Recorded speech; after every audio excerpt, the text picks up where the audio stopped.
हाँ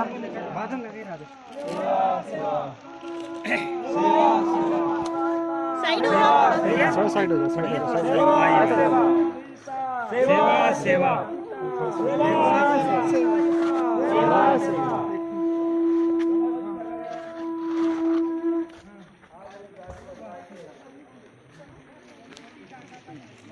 पावन स्थल पर खड़े हुए हैं जो हमारी 52गढ़ संतावन परगना थी और इस जाट व्यवसाय के जो स्थल है और हम यहाँ पर मोती टाँका के नाम से जाना जाता है।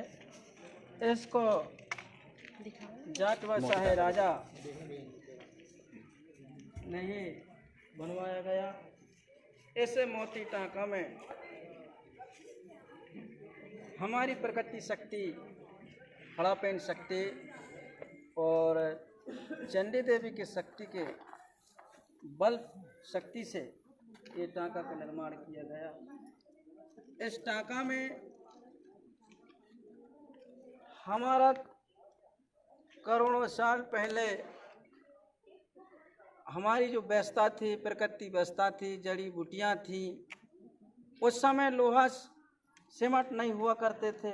इस टाँका को निर्माण करने के लिए हमारे पूर्वजों ने, हमारे राजा महाराजों ने पत्थर पीस कर यहीं पर जाट देवगढ़ किला में पत्थर को पीस कर सीमेंट तैयार किए और यहीं पर ईंटा तैयार किए और इस मोती टाँका को बनाने का निर्माण लिया।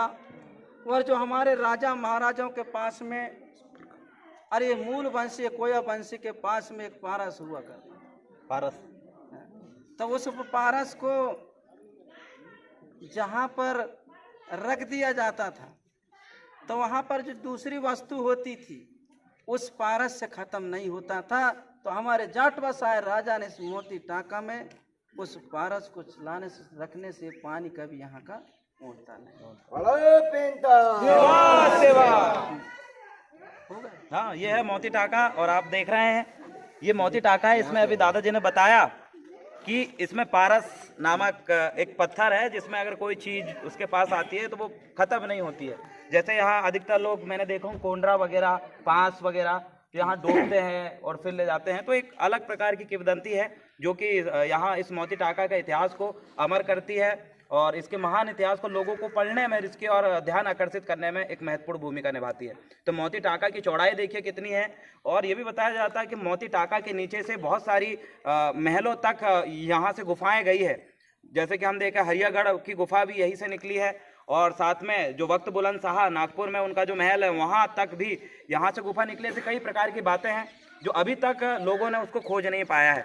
तो इस अमर इतिहास के बारे में हम पुरातात्विक विभाग से ये आग्रह करते हैं कि इसको और निकालने की, खोजने की कोशिश करें। देखिए वो फड़ा पैन बना हुआ है गेट में, फड़ा पैन है, पहली बार नजर गया है ना। दादा ये पारस पत्थर कहाँ मिलता है? बाजारों में तो अभी आया नहीं है, नहीं तो हम सबसे पहले खरीदते। देखो उससे क्या पानी रहता है, ऐसा कुछ क्या रहता है उससे कनेक्शन? पारस से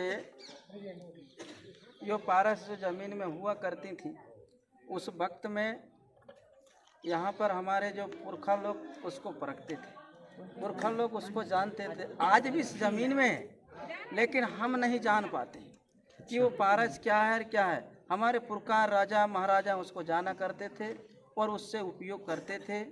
हम लोगों को उसके विषय में जानकारी नहीं कि वो कौन चीज़ है, लेकिन जो इतिहास के माध्यम से हमारे पुरखों ने बताया कि पारस होता था। पारस को ये रखने से कि वो एक चीज़ होता था, लोहा को छिलाने से पारस हो जाता था, जहाँ उसको रख दिया तो कोई चीज़ वस्तु ख़त्म नहीं होता था।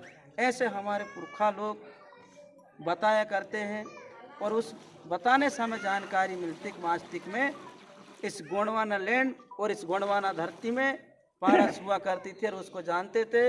इस आदिवासी समाज उसको जानता था, इसके अलावा दूसरा लोग नहीं जानते थे।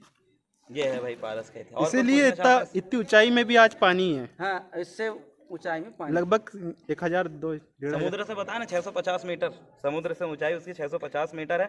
और दूसरी चीज़ है हमारे जो गोंडवाना के जो शासक थे तालाब और पानी के संरक्षण को लेकर उनके पास बहुत सारे ऐसे ज्ञान था जो कि वर्तमान में अभी हमारे वैज्ञानिकों के पास नहीं है।